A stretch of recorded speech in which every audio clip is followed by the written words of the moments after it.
Shalom. Nous sommes heureux ce soir encore de vous parler de la part du Seigneur.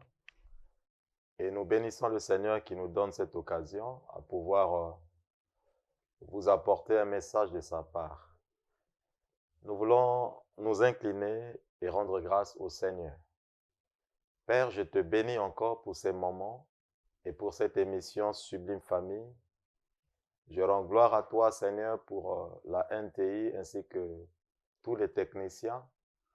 Merci, Seigneur, parce que tu as permis qu'au travers de cette chaîne de télé, ta parole soit annoncée et que les âmes soient édifiées. Prépare et dispose les cœurs de plusieurs pour nous écouter. Aide-les, Seigneur, ô Dieu, pendant ces moments, là où ils sont, à se rendre disponibles, Seigneur, pour suivre et comprendre, Seigneur, l'enseignement de ce soir. Au nom puissant de Jésus. Amen. Alors, chers amis, ce soir, nous vous apportons un message de la part du Seigneur. Et nous croyons que cette émission est une bénédiction et quelques-uns et plusieurs sont attachés à suivre ce que le Seigneur est en train de faire au travers de cette émission. Ce soir, nous vous apportons un autre thème que nous allons exploiter par la grâce de Dieu, qui s'intitule « Non à la violence au sein de la famille ». Non à la violence au sein de la famille. J'ai à cœur ce soir de lire 3 portions des Écritures avec vous. Nous allons lire un texte dans Genèse chapitre 6, le verset 11. Le second sera Abdias chapitre 1er, verset 10. Et nous finirons dans Proverbes chapitre 21 au verset 7. Comme je disais, Genèse chapitre 6 au verset 11, je vais lire pour vous au nom du Seigneur Jésus. La terre était corrompue devant Dieu, la terre était pleine de violence. Notez 2 choses au travers de ce texte. Premièrement, la corruption de la terre. La Bible mentionne que la terre était corrompue. Là, nous étions au temps de Noé. Deuxième des choses que nous découvrons dans ce texte, la Bible mentionne la violence sur toute la terre. Alors, cette corruption est restée seulement au temps de Noé? Cette violence est restée seulement au temps de Noé? Pour répondre à cette question, nous pensons non. Parce qu'aujourd'hui même, au XXIe siècle, à notre époque, sur toute la terre, il y a la corruption. Il y a la violence. Le deuxième texte, comme je disais, c'est dans Abdias. Nous allons prendre le verset 10 du chapitre 1. Ce texte n'a qu'un seul chapitre. Abdias. Chapitre 1er, le verset 10. À cause de ta violence contre ton frère Jacob, tu seras couvert de honte et tu seras exterminé pour toujours. Autre chose à noter dans ce texte, 2 frères. L'un est violent contre son frère. Il s'agit d'Ésaü et Jacob. Celui qu'on appelle aussi Édom. Il était violent contre Jacob. Celui qu'on appelle Israël. Est-ce seulement en ce temps-là? Ou bien aujourd'hui aussi, nous avons des frères violents contre leurs frères ou contre leurs sœurs. Des sœurs violentes contre leur propre famille. Je pense aujourd'hui aussi, nous vivons la même chose. Violence entre les frères. Un élément à souligner dans ce texte, tu seras couvert de honte. Toute personne qui manifeste la violence, vis-à-vis de son frère ou de sa sœur. Toute nation qui manifeste la violence contre une autre nation sera couverte de honte. Telle est la parole du Seigneur. Sera couvert de honte. Et le tout dernier texte choisi est le livre de Proverbes au chapitre 21, les versets 7. La violence des méchants les emporte parce qu'ils refusent de faire ce qui est juste. Qu'est-ce que nous pouvons apprendre de ce texte? La parole de Dieu mentionne que le violent est emporté par sa violence. Vous allez voir quelqu'un qui est fâché se met à parler, ça va l'entraîner jusqu'à se battre. Ça va le pousser jusqu'à tuer quelqu'un. Et c'est après qu'on se rend compte. La violence emporte. Alors, ne te laisse pas entraîner par le vent de la violence. Contre ton frère, contre ton père, contre ta mère ou contre tes enfants. Et même contre ton mari ou contre ta femme. Ne te laisse pas entraîner par le vent de la violence. Notre société est remplie de violence et des hommes violents.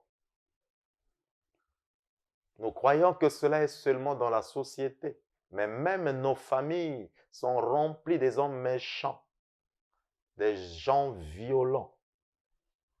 Et nous avons l'impression que cela reste seulement dans la famille, mais même dans certaines églises, nous trouvons des pasteurs violents, des serviteurs de Dieu violents, un frère ou une sœur en Christ violent.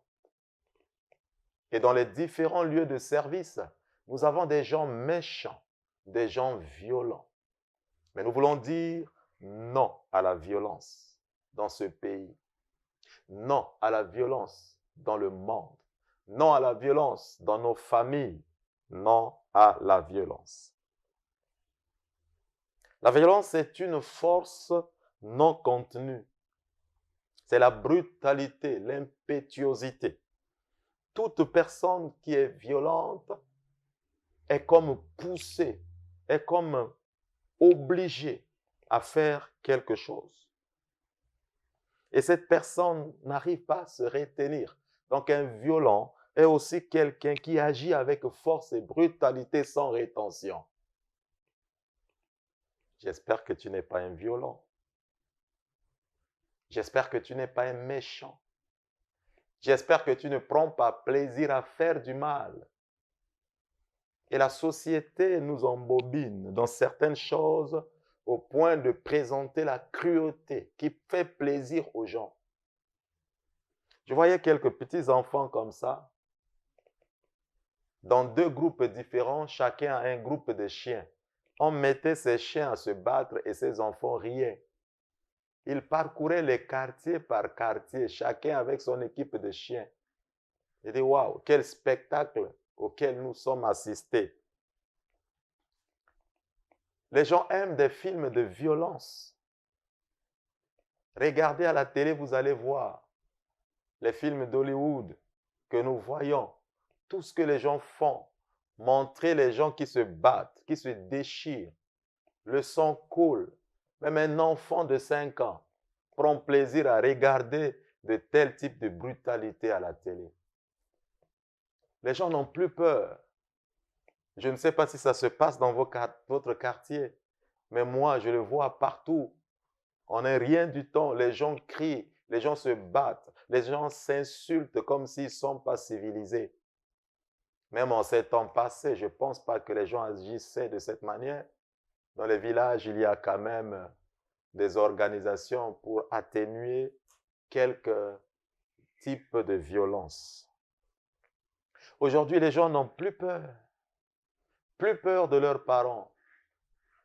J'ai assisté à une scène qui m'a fait pleurer quand je rendais visite à quelqu'un à la clinique, à l'hôpital. une fille qui était en train d'insulter sa maman qui avait fait une crise de tension.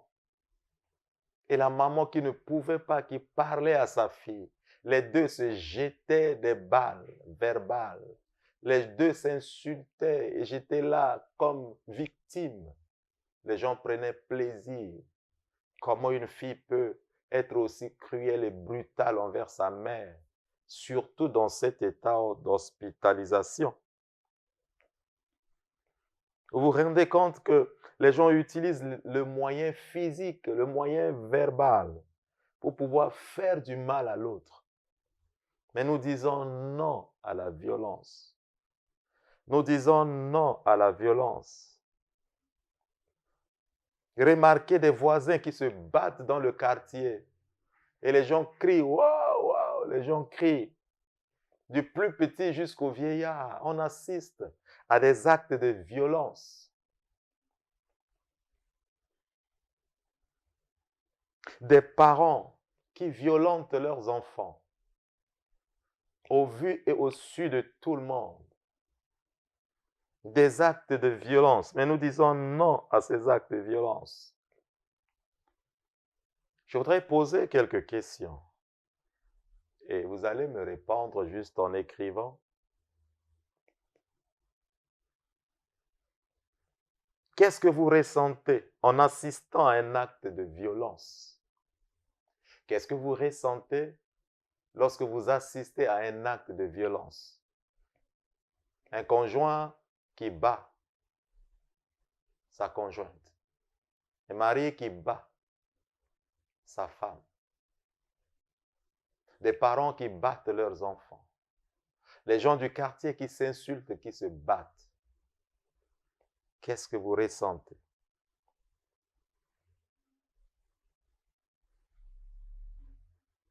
Et je nous demande encore, pourquoi les policiers agissent toujours par violence? Je ne sais pas si c'est la tactique, une tactique de leur travail. Quand ils viennent arrêter quelqu'un, ils descendent, ça fait déjà peur. Rien qu'on les voit en tenue, à marcher, ça fait peur.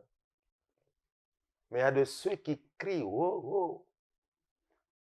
Ils se jettent parfois sur la personne. Monte, monte, pousse la personne. Parfois, ils frappent la personne à coups de matraque ou bien à coups d'arme. Mais je crois que vous êtes censés lutter contre la violence. C'est quand même des êtres humains. Nous avons le droit d'être protégés par vous. Et quand quelqu'un est victime de quelque chose ou quelqu'un est coupable, cette personne a quand même droit à s'expliquer, n'est-ce pas? Mais on la prend, on la jette comme un animal dans un véhicule. Non à la violence. Je me souviens, je me retrouvais un jour dans un aéroport en train de voyager.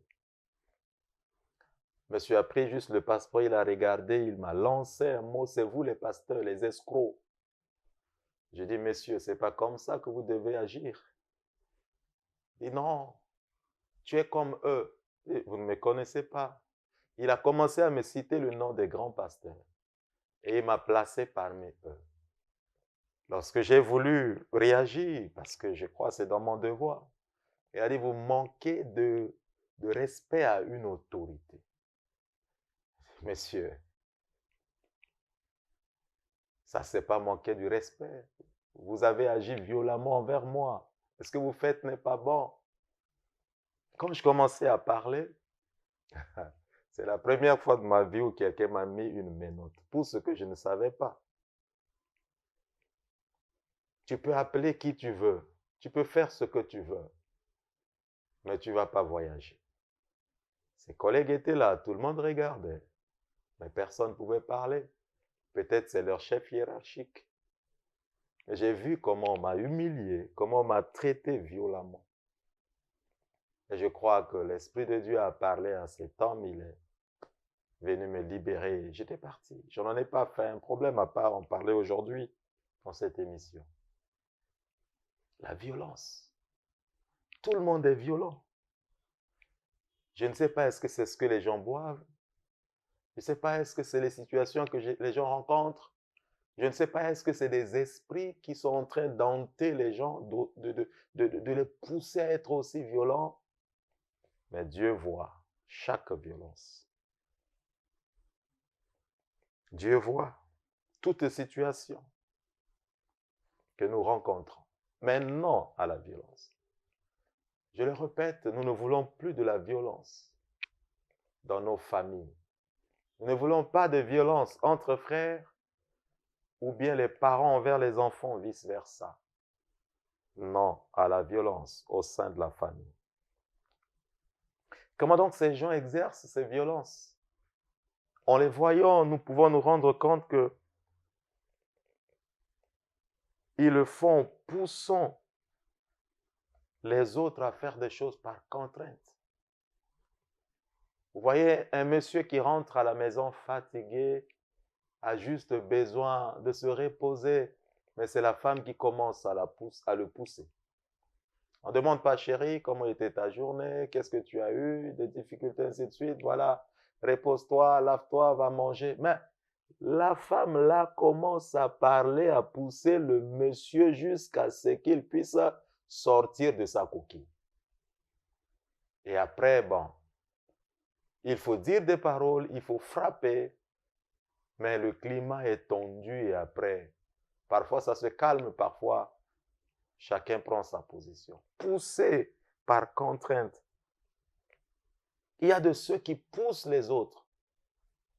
On les oblige, on les entraîne contre leur volonté. La personne est bien disposée, elle dit aujourd'hui, moi, non. Mais c'est comme s'il y a quelque chose qui se passe, elle est chamboulée et après elle se met à boire. C'est comme de l'huile que vous avez versée sur le feu. Les gens, par force, poussent les autres. Ne sois pas celui qui pousse les autres. Autrement dit, ne sois pas violent. Dieu est contre les violents. Et comme la Bible dit, nous avons lu que la honte est sur toute personne violente. Quoi que tu fasses, utilise les moyens que tu veux. Une arme, un coup de poing, des paroles, tout ce que tu veux, les fétiches, ainsi de suite, pour faire du mal. Il y a une honte sur toi. Les hommes violents seront toujours poussés dans la violence. Les hommes violents, rassurez-vous, même si on peut vous admirer, mais vous n'êtes pas aimé. Puisse le Seigneur libérer nos familles, notre nation et le monde de ces hommes et de ces personnes violentes. Deuxièmement, nous découvrons qu'ils utilisent des moyens forts. Des moyens forts. Les violents utilisent toujours un moyen.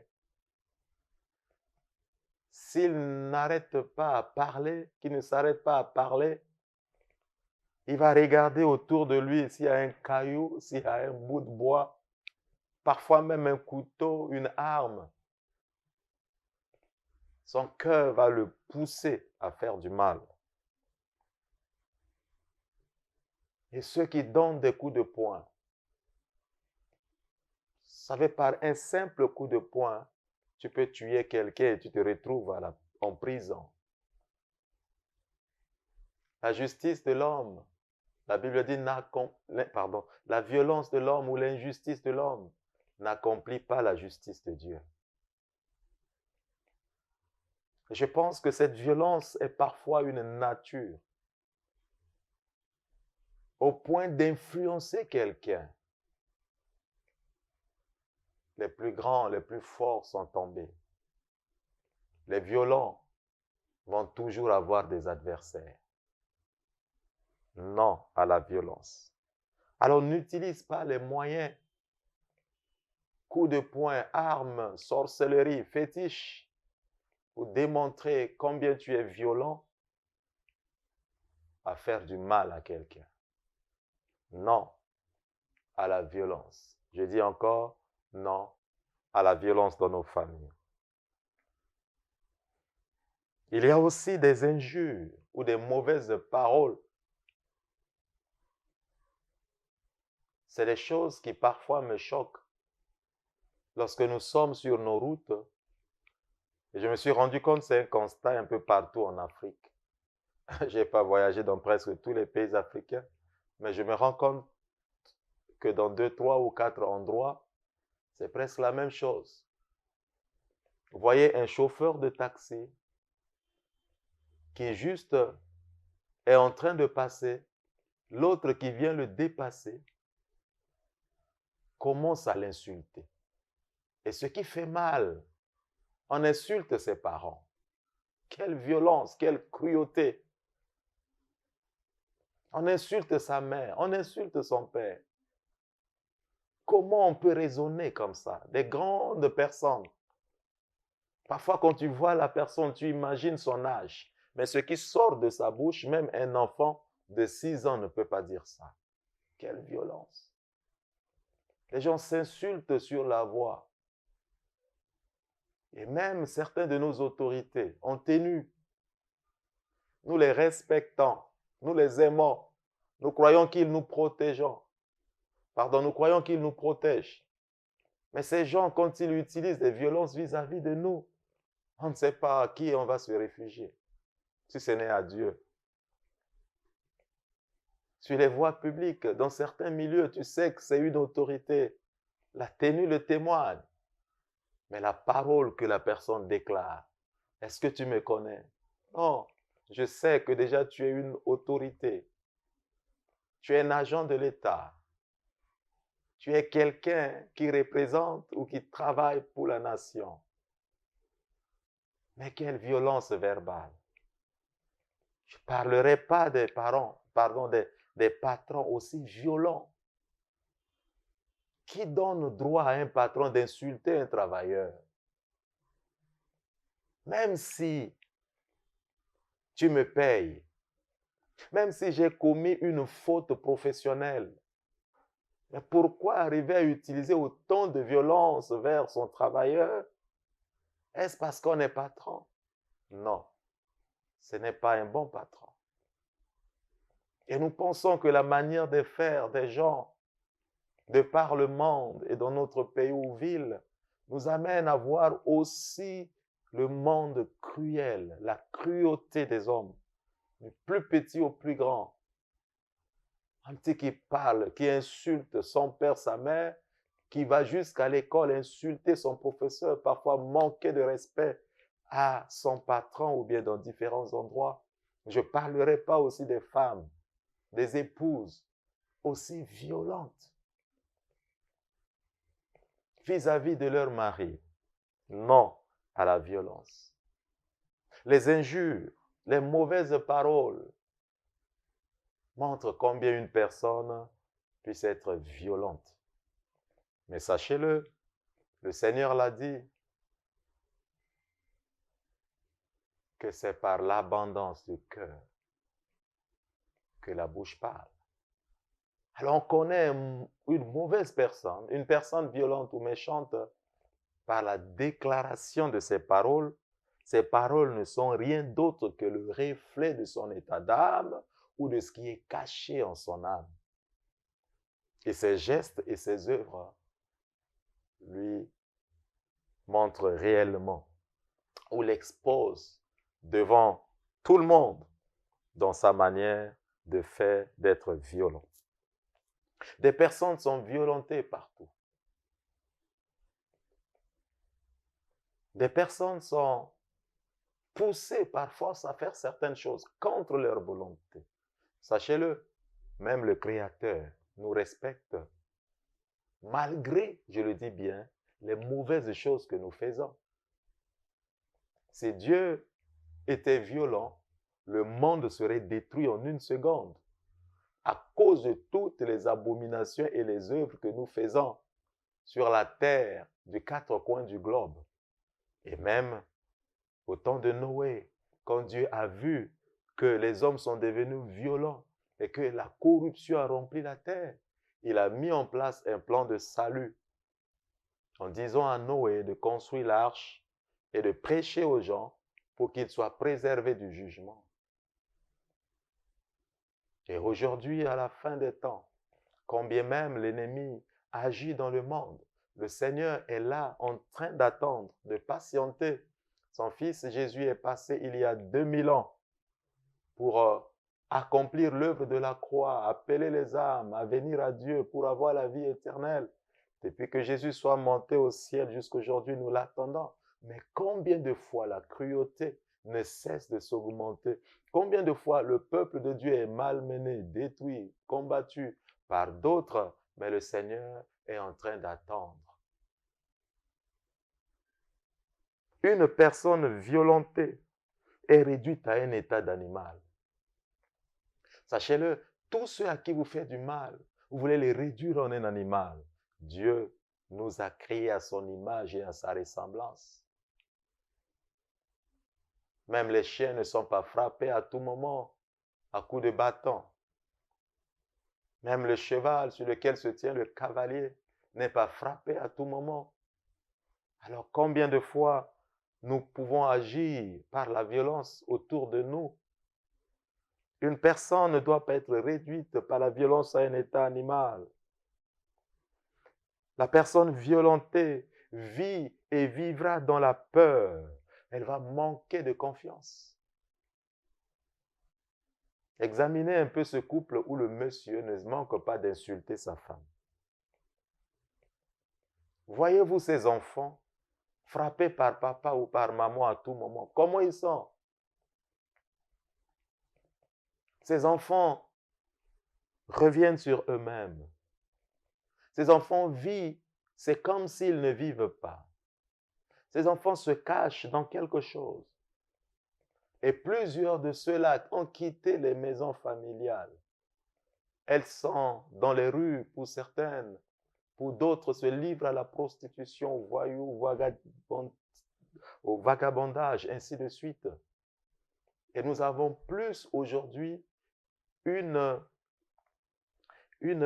classe des enfants qui font peur, qui terrorisent sur les 4 coins du monde, dans un groupe de gangs, tout simplement parce que la violence a commencé dans la famille, a poussé les enfants dans les rues et dans la société un peu partout. Non seulement cette personne qui a été violentée, elle cherchera toujours à se venger contre ses adversaires. Qu'on le veut ou non, plusieurs grands sont tombés parce que quelqu'un a porté revanche sur eux.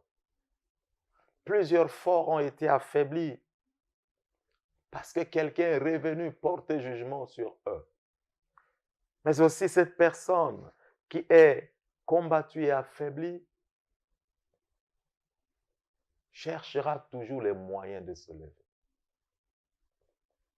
Alors, je voudrais orienter cet enseignement en parlant un peu sur la violence dans la famille, mais surtout envers les enfants. Nous allons aborder un peu la violence conjugale dans un autre enseignement. Mais plusieurs enfants souffrent de leur propre père, de leur propre mère. L'enfant vient demander quelque chose, tu l'insultes. Tu la renvoies aller se prostituer.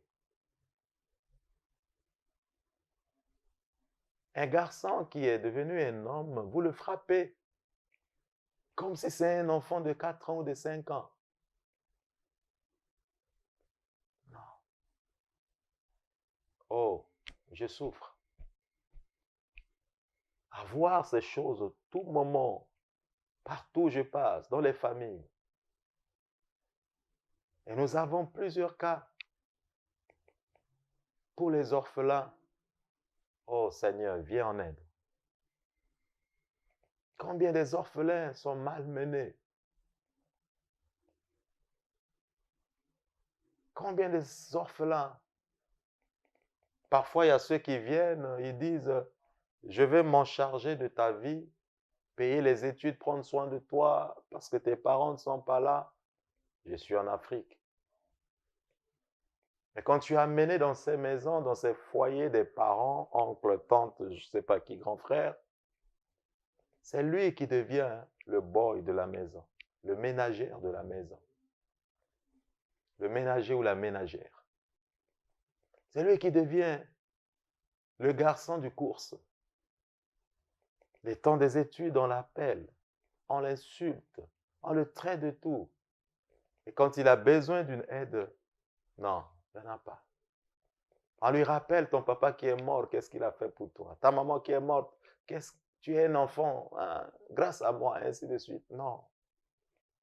Ce n'est qu'une grâce que Dieu fait pour que tu aides quelqu'un, que tu soutiennes quelqu'un. Mais cela ne te donne pas droit à traiter quelqu'un comme un esclave. Non à la violence dans les familles. Ne violentez pas vos enfants. Vous voyez, la vie est un cycle un peu compliqué. Aujourd'hui, tu es fort, sache-le, demain, tu seras faible. Aujourd'hui, tu es riche, n'oublie pas, demain, tu t'appauvriras. Et ça passera chez l'autre. Hein? Mais quelqu'un à qui tu fais autant du mal aujourd'hui, je ne sais pas si demain, tu peux aller tranquillement, regarder en face et demander quelque chose. Non. Et qu'on le veut ou non, celui à qui tu as fait du mal gardera toujours un brin de souvenir de ce mal que tu as fait. Et son côté humain s'élèvera un jour pour que cette personne se venge contre toi. Non à la violence. Ces parents qui violent leurs filles, qui font du mal dans leur maison, Dieu vous dit arrêtez. Ces enfants que vous êtes en train de torturer, d'insulter, de malmener, Dieu vous dit arrêtez. Quittez le camp des violents. Et ne faites pas de votre maison ou de votre famille une famille des violents. Insulte bien l'enfant, il va t'insulter demain, mais ne pleure pas.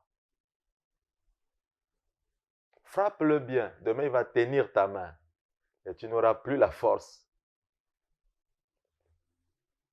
Non à la violence. Alors j'aurais besoin un peu de vos interventions par des réponses, des appels que vous pouvez nous faire en répondant à ces quelques questions. 1. Avez-vous déjà été violenté par quelqu'un? Avez-vous déjà été violenté par quelqu'un? C'est une question. Quel sentiment avez-vous? Partagez-nous votre témoignage. Avez-vous déjà été violenté par quelqu'un? Quel sentiment avez-vous? Vous pouvez partager votre témoignage.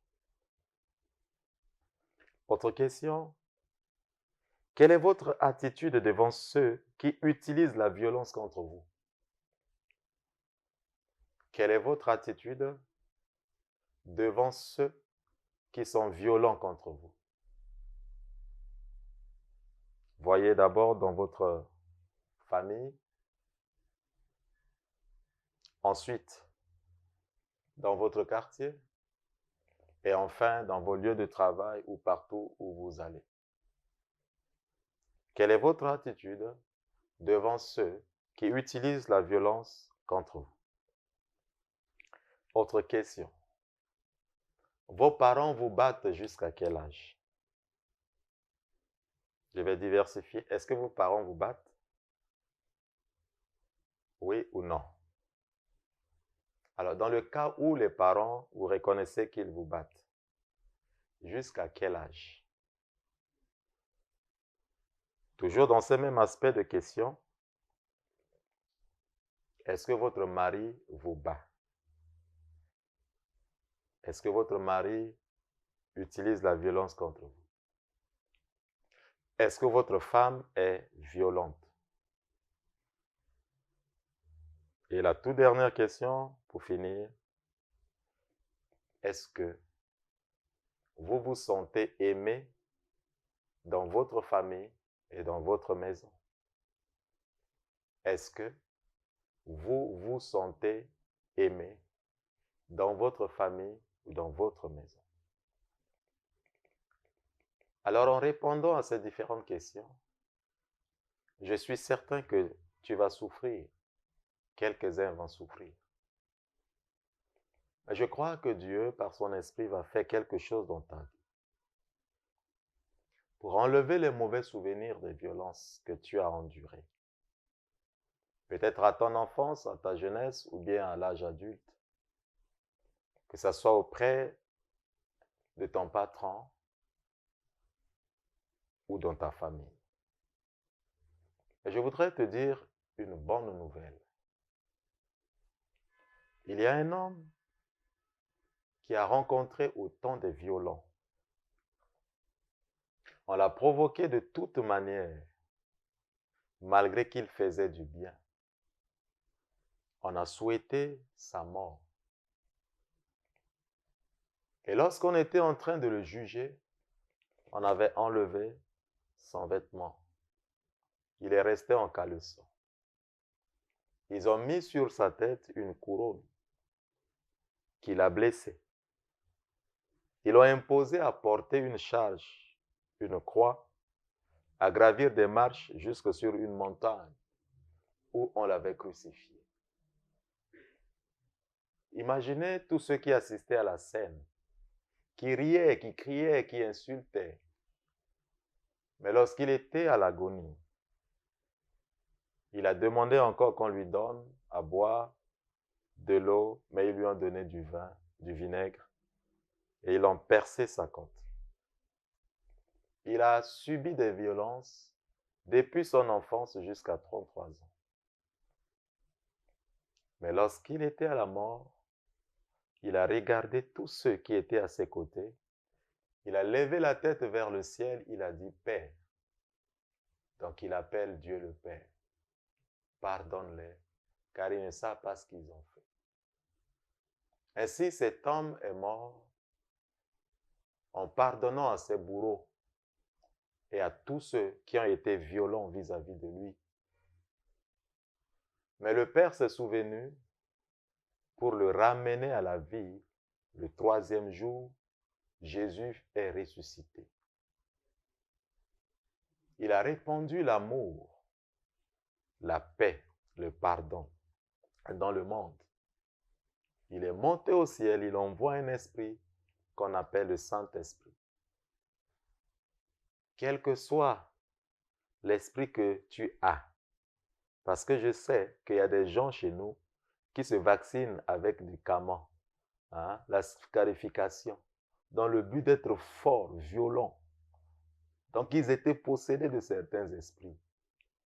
Ils ont reçu certaines choses. Certains se sont organisés à s'entraîner, à exercer l'art martial pour être violents. Mais que l'Esprit de Jésus prenne contrôle de ta vie et te libère de l'esprit de violence pour faire de toi quelqu'un de doux, quelqu'un d'aimable.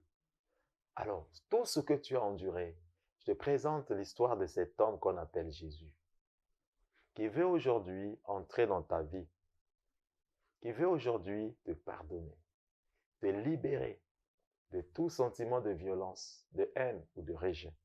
Mais surtout, faire de toi un homme fort, un homme puissant dans l'Esprit de Dieu, capable d'apporter la paix, d'apporter la joie, d'apporter l'amour partout où tu vas. Alors tu vas t'engager avec moi pour dire non à la violence dans ma famille. Je m'engage à ne plus faire du mal à ma femme. Dis-le de tout ton cœur. Je m'engage à ne plus faire du mal à ma femme. Dis-le de tout ton cœur. Je m'engage à ne plus faire du mal à mon mari. Répète-le dans tout ton cœur. Enfant, dis-le. Je m'engage à ne plus faire du mal à mes parents. Parents, répétez-le. Je m'engage à ne plus violenter mes enfants. Et que tous nous nous engagions contre la violence. Non à la violence. Que Dieu vous bénisse. Dans ta vie à Jésus, décide de quitter le camp des méchants pour que le Seigneur manifeste sa puissance, sa grâce et sa bénédiction dans ta vie. Alors pour cela, je crois que tu as reçu Jésus parce que tu as ouvert ton cœur à lui. Tu vas juste t'incliner et nous allons prier. Et après cette prière, tu vas prendre un engagement de chercher une église, de rencontrer l'homme de Dieu qui va t'enseigner et t'aider afin que tu puisses marcher dans les voies de Dieu. Et toi, à qui on a fait du mal, tu vas t'efforcer à pardonner et aussi à laisser le Seigneur agir en ta faveur pour pouvoir marcher comme Jésus, le Seigneur à qui on a fait du mal, mais qui a tout pardonné. Seigneur, je prie pour recommander ces cœurs, ces vies à qui on a fait du mal, ces gens qu'on a violentés dans leur famille, par leur père, par leur mère, par un oncle, par un grand-parent. Seigneur, même ces frères entre eux et sœurs qui se sont fait autant du mal. Nous avons dit que ta parole nous a annoncé ce soir non à la violence. C'est pourquoi étends ta main sur ces familles. Je les vois, ces familles qui passent toujours le temps à s'insulter ou à se battre. Dans leur maison, il n'y a pas la paix. C'est l'enfant qui insulte maman. C'est les frères qui insultent les parents. C'est la sœur qui insulte le frère. Et même les enfants qui mettent au monde restent dans ce foyer pour voir ces spectacles et sont devenus la famille des violents, des méchants, des gens qui se battent. Seigneur, libère ces familles de ces esprits de combat au nom de Jésus. Et maintenant que tu restaures les familles, que tu rétablisses la famille pour que la paix, Seigneur, agisse dans les familles, dans le nom de Jésus. Nous prions aussi pour notre pays. Nous disons non à la violence, Seigneur, et nous demandons que la paix de Dieu et la bénédiction de Dieu couvrent nos nations. Papa, je prie aussi pour les travailleurs et leurs patrons. Seigneur, tout ce qui entraîne les difficultés, les querelles, la méchanceté au sein des travailleurs, Seigneur, dans les affaires, dans les entreprises et même dans les sociétés paréétatiques, que le Saint-Esprit agisse, Seigneur, pour rendre les patrons raisonnables et que les travailleurs aussi, Seigneur, soient respectueux pour que, Seigneur, la société aille de l'avant. Merci pour ta bénédiction et ta visitation au sein de toutes les familles de ce pays et aussi du monde entier, Seigneur, pour apporter la paix, la joie et enlever toute forme de violence. Nous détruisons les moyens utilisés pour détruire et déstabiliser les familles. Au nom de Jésus, et nous déclarons la paix et la bénédiction de Dieu sur toutes les familles, maintenant et à jamais. Au nom de Jésus. Merci. Que le Seigneur vous bénisse. Shalom.